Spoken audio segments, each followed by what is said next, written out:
The word terminal doesn't hit like a hammer. It seeps in slowly, like cold water creeping up your legs in the middle of the night. The doctor's lips kept moving, outlining numbers, probabilities, management plans, but all I heard was the hum of the fluorescent light above us and the faint tick of his pen tapping the clipboard. My mouth tasted metallic, like I'd bitten my tongue without knowing it. I didn't cry. I didn't even blink much. Just nodded, asked the standard, "How long?" and got the kind of answer that's both too vague and too final. When I walked out of that sterile little office into the hallway, Clara was waiting, leaning against the wall, scrolling her phone. She didn't look up right away. "You're done?" she asked, sliding the phone into her coat pocket. Her voice was softer than I expected.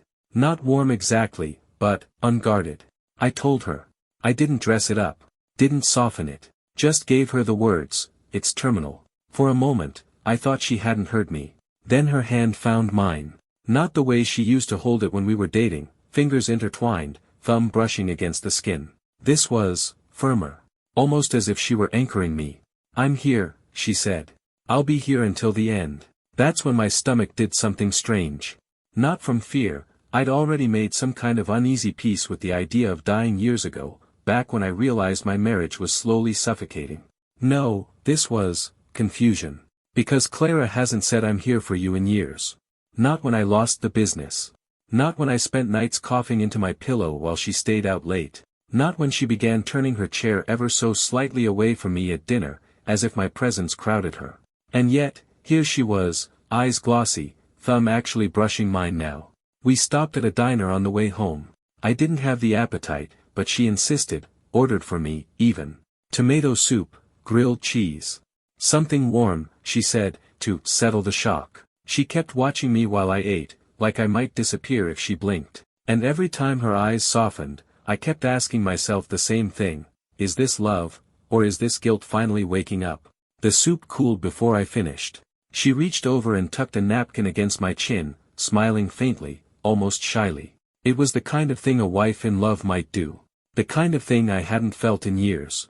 And sitting there, with the clock above the counter ticking too loud and the smell of frying oil in the air, I realized something I wasn't ready to say out loud yet. I don't know if I want this version of her, not when I have to die to get it. People talk about the moment a relationship dies, like it's a lightning strike. It's not. It's erosion. A quiet gnawing you don't notice until there's a hollow where the foundation used to be. When I first met Clara, she was the kind of person who made rooms warmer just by walking in. We met at a friend's barbecue. I was the guy on grill duty, she was the woman who pretended not to notice the line of men trying to catch her eye. She came up for a burger, stayed for the conversation, and laughed like we'd known each other for years. For a while, we were a story people envied. Weekend trips to small coastal towns. Shared playlists in the car. Jokes about the stray cat that followed us home one night and never left. Then the business happened. Or rather, failed. I'd put everything I had into it, time, money, pieces of myself I didn't get back. The first few months after it collapsed, she told me we'd rebuild. She held me at night, whispered we'd find a way. But whispers turn into sighs, and sighs turn into silence. She started staying late at work. At least, that's what she said. Dinner went from shared meals to her reheating something and eating at the counter while scrolling her phone. Touch went from daily habit to monthly obligation. That's when Daniel appeared more often. At first, just a mutual friend from her office. He came to help fix the sink once when I was out. Another time he happened to be in the neighborhood when she needed someone to carry in groceries. Daniel was all smiles and easy conversation, the kind of charm you can mistake for sincerity. But there was something in the way Clara lit up around him, even if she didn't realize I was watching. I told myself I was imagining it. That people in long marriages just fade a little. That it didn't mean anything. But the truth is, I stopped asking where she went because I wasn't ready to hear the answer. And now, years later, here she is, holding my hand again, tucking napkins under my chin, talking to me like we never drifted apart. If I were a different man, maybe I'd take it without question. Pretend the lost years never happened. But I know the warmth she's showing me now doesn't erase the cold that came before. And somewhere in the middle of that cold was Daniel. Clara told me about the dinner like it was nothing. "Daniel's coming by tonight," she said while rinsing vegetables in the sink. "It's been a while, Anne. I think it might do you good to see someone. Someone. Not a friend. Not our friend. Just someone." I almost said no. My body's weaker these days, even walking from the bedroom to the living room feels like crossing a desert. But the way she avoided my eyes made me curious. Daniel arrived with wine I couldn't drink and that same polished smile I remembered. He was wearing a suit jacket over a t-shirt, like he couldn't decide if he was here for business or pleasure. "Ethan," he said warmly, gripping my hand just long enough to make it clear he'd noticed how thin I'd gotten. "You're looking good, man." It was the kind of lie polite people tell dying men. Clara set the table like it was a holiday, candles and everything.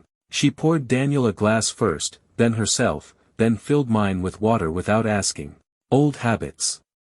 The conversation was harmless on the surface, updates about mutual acquaintances, memories from years ago, but Clara laughed differently when Daniel spoke. More open. More invested. It wasn't the laughter she'd given me in the diner the day of my diagnosis. This was a deeper cut, one she didn't know I could still feel. At one point, Daniel asked about my treatment plan. Clara answered for me. "He's in good hands," she said, placing her hand lightly over mine like a prop in a photograph. I let her keep it there but didn't squeeze back. Daniel noticed. He masked it quickly, taking another sip of wine, but I saw the flicker in his eyes, pity, maybe. Or guilt. After dinner, Clara walked him to the door. I stayed in my chair, listening to the low hum of their voices. When she came back, she was smiling faintly, almost sheepishly. "What?" I asked. "Nothing," she said, clearing plates. "It was nice to see him, that's all." I didn't reply. I just watched her carry the dishes away, wondering whether tonight was proof she was really trying, or proof that some doors in her heart had never closed in the first place. For 3 days after Daniel's visit, Clara was radiant. Breakfast in bed, fresh flowers in the kitchen. She even sat with me in the evenings, her laptop closed, her hand resting on my knee like it belonged there. On paper, it looked like marriage. In reality, it felt like a costume she was still learning to wear. It's strange how you can feel the difference between love and performance without anyone saying a word. Her smiles lingered half a second too long, like she was checking to see if I noticed. Her questions about my comfort were always followed by glances at the clock, as if care had a schedule. One night, I got up for water and heard her voice from the living room. Low. Tight. "It's complicated now. I can't just leave him." The words hit me harder than the diagnosis. I stayed in the dark hallway, my fingers curling against the wall, listening. A pause. Then her again, quieter. "No, it's different now. You wouldn't understand." The floorboards creaked under my weight. She glanced over her shoulder, phone pressed to her ear, eyes widening for just a second before she plastered on a smile. "Couldn't sleep?" she asked, as if nothing had happened. I nodded, took the water, and went back to bed. But lying there, staring at the ceiling, I realized something important. Clara might be showing me more tenderness now than she had in years, but whatever had turned her away from me in the first place wasn't gone. It was still there. Breathing beside her.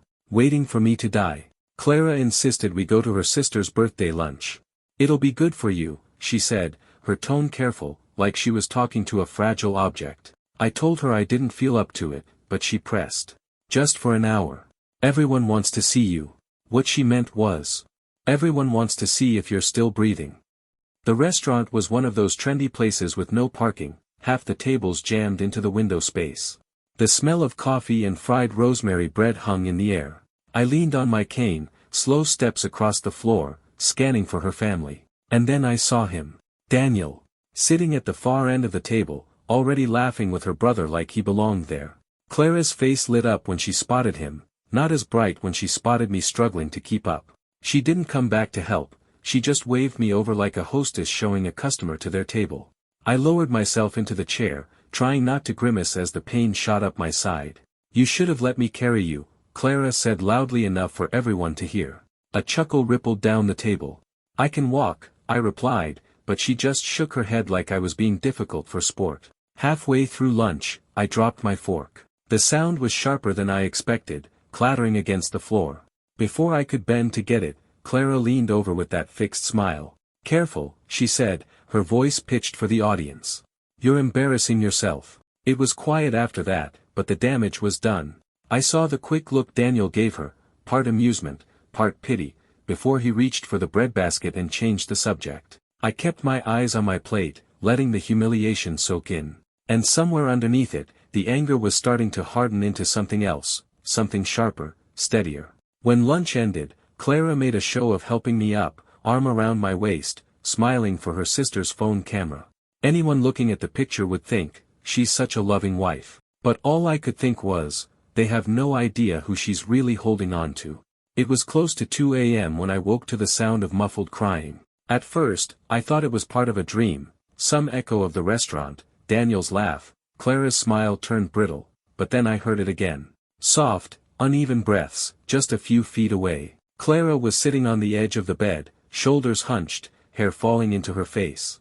Her hands were clasped in her lap like she was praying. When she realized I was awake, she wiped at her cheeks too quickly, the way a child hides stolen candy. "I'm sorry," she whispered. For a moment, I thought she meant lunch. That ugly little moment where she made sure everyone heard her call me embarrassing. But she didn't look like someone apologizing for bad manners. She looked haunted. "I wasted so many years," she said. Her voice was raw, almost hoarse. "I thought I had all the time in the world to figure us out, to try. And now." She trailed off, the rest caught somewhere between her throat and her teeth. I pushed myself up, wincing. "Try? When did you ever try?" Her eyes flickered, like she hadn't expected me to bite. "I'm here now, aren't I? I'm taking care of you. That's not the same thing." The words came out sharper than I intended, but I didn't regret them. Silence stretched between us, taut and fragile. Then I asked, because I couldn't not ask. "Did you love him?" She didn't play dumb. She didn't ask who I meant. Her hands tightened in her lap, and she looked away. "It doesn't matter anymore," she said finally. "It matters to me." But she didn't answer. She just slid under the covers, turning her back to me. Within minutes her breathing evened out, or at least she pretended it had. I lay awake long after, staring into the dark, her words circling in my head like moths hitting glass. "It doesn't matter anymore. The thing is, I think it matters more now than it ever did." I wasn't snooping. At least, not at first. Clara had gone out for groceries, and I'd been looking for my old wristwatch, the one my father gave me before he died. I thought it might still be in the top drawer of her vanity, buried under scarves and perfume samples. That's when I found it. A small envelope, yellowing at the edges, wedged under a stack of neatly folded silk. No label, no writing. Just weight, the kind that makes your fingers itch to open it. Inside was a single photograph. Clara and Daniel, standing on a wooden pier, the sea stretching behind them in a muted gray blur. She was wearing the blue coat I bought her for our 5th anniversary.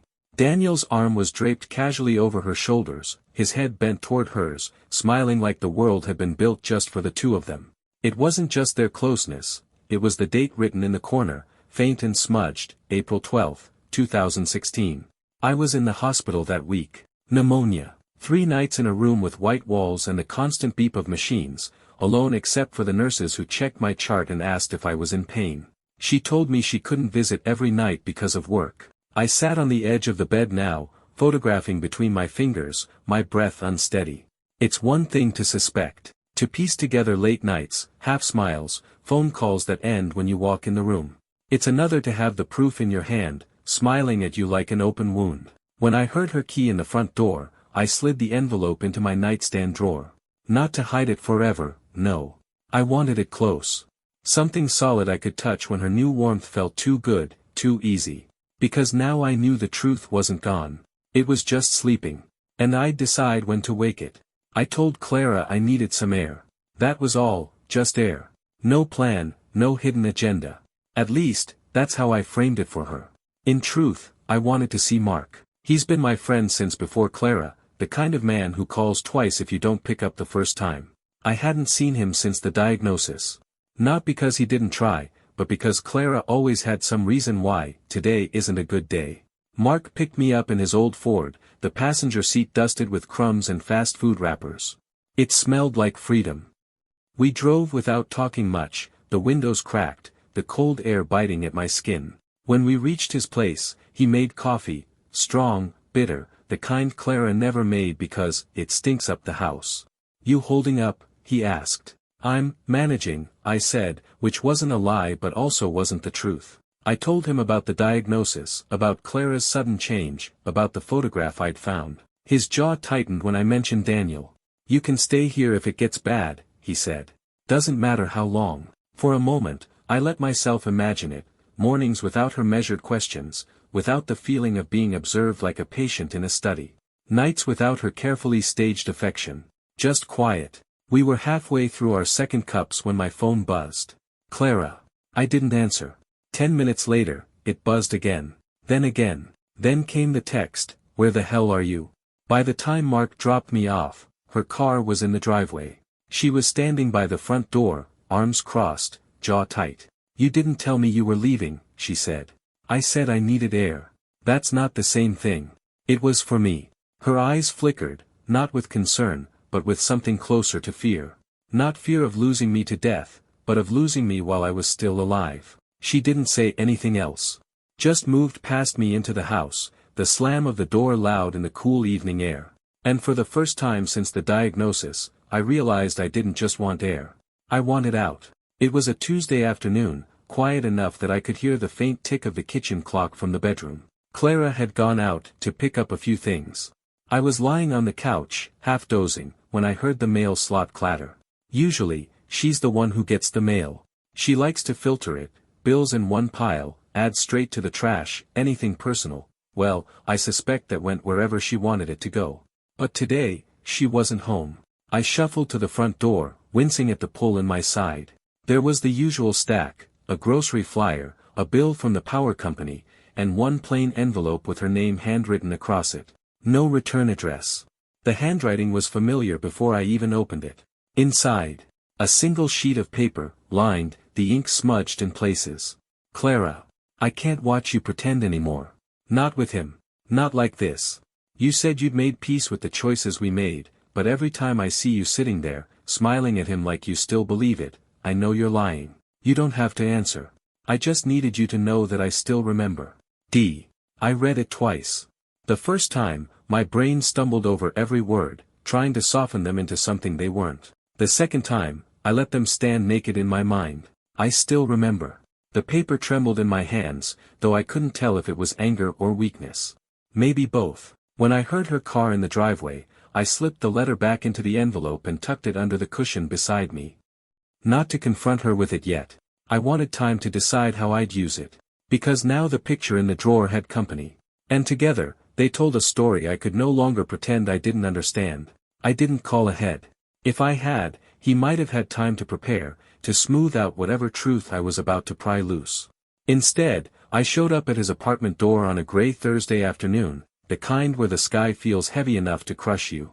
Daniel opened the door in a hoodie and jeans, surprise flickering across his face before he masked it with that familiar, easy smile. "Ethan. Didn't expect. We need to talk," I said. My voice was flat, steady. He stepped aside, and I walked in. His place smelled like coffee and faint cologne. There were 2 mugs on the counter. I wondered if one of them had been Clara's. "I found the letter," I said. No preamble, no chance for him to sidestep it. For a moment, something unguarded passed over his face, guilt, or maybe resignation. Then he shook his head. "You shouldn't have seen that." But I did. I moved closer, slow, my hand gripping the back of a chair to steady myself. "You still remember. What exactly is it you remember, Daniel?" He sighed, ran a hand over his jaw. "Look, we had moments. I'm not going to lie about that. But she loves you now." I laughed, short, humorless. "You believe that?" He looked away. That was my answer. "You know what I think," I said, my voice dropping. "I think she's afraid to be alone when I'm gone. And you're afraid she'll come crawling back to you out of habit, not love." Daniel didn't argue. He just leaned against the counter, eyes on the floor, like the weight of both our silences was too much to lift. When I left, I didn't feel victory. But I did feel something close to clarity. Clara might be rewriting the story in her head, turning me into the final, noble chapter. But I had the truth now, and it didn't owe her a happy ending. The next morning, I didn't wait for Clara to bring me breakfast. I got up on my own, made coffee strong enough to rattle my teeth, and sat at the kitchen table with my phone, scrolling through old family photos. Not hers, mine. My sister's kids at the lake, my mother's garden in full bloom last spring, the dog I grew up with before I even knew Clara's name. When she came in, hair still damp from her shower, she gave me that soft smile she'd perfected over the last few weeks. "You should have called me." I could have made you something. I'm fine, I said, without looking up. She hovered, the smile thinning. Well, maybe we could go for a walk later. Together. I've got plans, I told her. That was new. I never had plans without her since the diagnosis, at least, not ones I admitted to. The truth was, I'd been calling my sister, catching up on years we'd both let slip. She wanted me to visit before the winter set in. I told her I'd think about it, knowing full well I'd already decided to go. For the rest of the day, Clara followed me around in little ways, lingering in the doorway when I was on the phone, asking if I needed anything, touching my shoulder in passing. All the things that used to make me wonder if she'd finally come back to me now just felt strategic. That night, instead of sitting with her in the living room, I called Mark and talked for an hour while she pretended to read. I could feel her eyes on me the whole time, sharp and searching. By the time I hung up, she was the one breaking the silence. Are you pulling away from me? I met her gaze. I'm just putting my energy where it belongs. The words landed between us like a stone in still water, no shouting, no fight. Just a ripple she didn't know how to stop. And for the first time in years, I felt like I was the one choosing where this marriage went next. It was raining the night it finally happened. Not the gentle kind of rain that makes you want to stay inside with a blanket. The heavy, relentless kind that feels like it's trying to scrub the streets clean. Clara was pacing the kitchen when I came in. No phone in her hand this time, no smile ready to slip into place. Just raw, restless energy. We can't keep doing this, she said. I leaned against the counter. Doing what? This, she gestured between us, frustration flickering across her face, this half thing. You barely talk to me anymore. You're somewhere else. I've been somewhere else for years, Clara. You just didn't notice until I stopped orbiting you. Her jaw tightened. Don't make this about me. It is about you, I said quietly. It's about what happened. About Daniel. Her breath caught. She looked like she might deny it, the same way she'd danced around it for years, but then her shoulders slumped. I was angry, she said. At you. At us. At the fact that I married a man who threw himself into a business and left me to feel like I didn't exist. That's your justification. No. That's my reason. She swallowed hard. Daniel was easy. He made me feel seen when you were too busy drowning in your own failure to look up. I let the words hang there, the rain hammering the windows behind us. I regret it, she said, voice breaking now. Every day. And when I found out you were sick, I thought maybe we could fix it. I finished for her. She nodded. I shook my head. We can't fix something that rotted years ago. We're just waiting for the paperwork now. Her eyes filled, but she didn't argue. She just stood there, small and trembling, while I walked past her toward the bedroom. And for the first time since the diagnosis, I felt lighter, not because the truth had healed anything, but because it had finally stopped pretending to be anything else.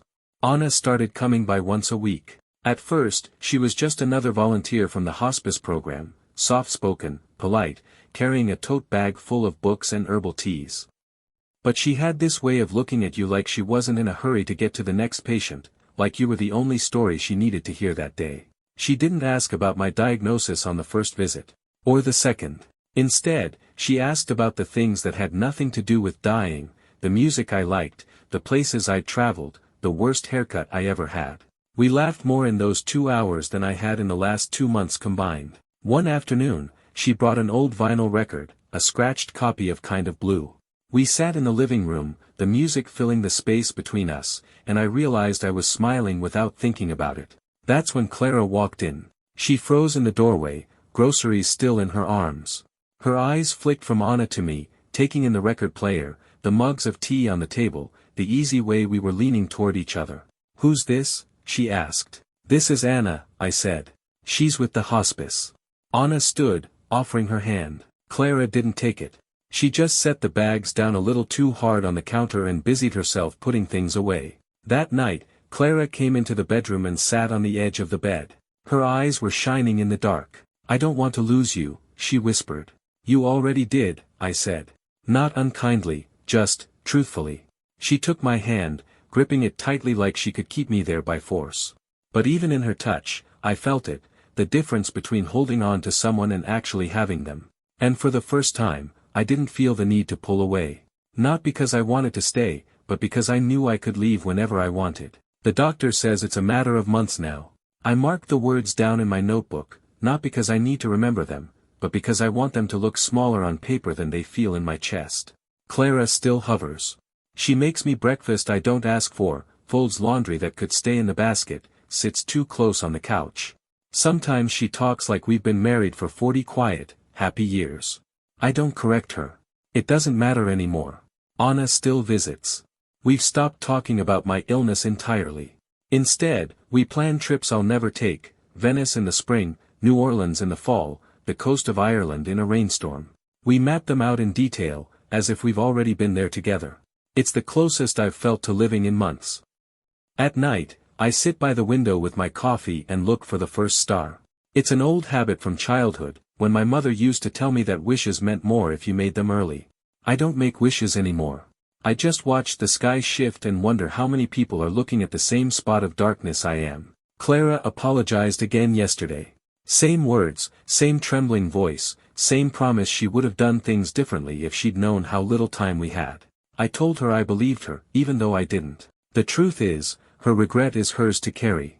My time is too small now to waste on trying to lighten it. When the day comes, I want Anna to be the one holding my hand, not because she loves me, but because she sees me as I am now, not the man I used to be, not the man she wishes I was. Just me. I close the notebook. Outside, the first star appears, pale and faint against the deepening blue. I don't make a wish. I just watch it until it disappears behind the clouds, and let that be enough.